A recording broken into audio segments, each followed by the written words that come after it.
Good morning, Sham Stars. In previous chapters 8 and 9, we have learnt about the motion of objects and force as the cause of motion. In this chapter, chapter 10, Gravitation, we shall learn about gravitation and the universal law of gravitation. We always observe that an object dropped from a height falls towards the earth. We know that all the planets go around the sun. The moon goes around the earth. In all these cases, there must be some force acting on the objects. Earth attracts all things towards it through an unseen force of attraction.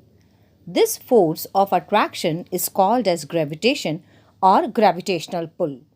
You must have noticed, children, that every time you throw an object upwards, it reaches a certain height and then falls down on the earth's surface. So this is because of attraction force of the earth. It means that all objects in the universe attract each other, and this force of attraction between these objects is called the gravitational force. The force is present between any two objects, whether small or large, and is always attractive in nature. Newton gave a law of gravitational force between any two objects, and the law is known as the universal law of gravitation. So let's understand universal law of gravitation. According to universal law of gravitation, every object in the universe attracts every other object with a force directed along the line of centers for the two objects. That is proportional to the product of their masses and inversely proportional to the square of the distances between the two objects. Now let's understand with the help of a diagram. Let two objects A and B of the masses m1 and m2 lie at the distance d from each other as shown in the slide.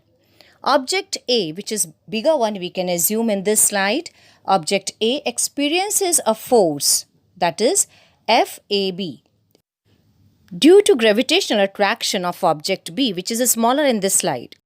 Object B experiences a force due to gravitational attraction of object A.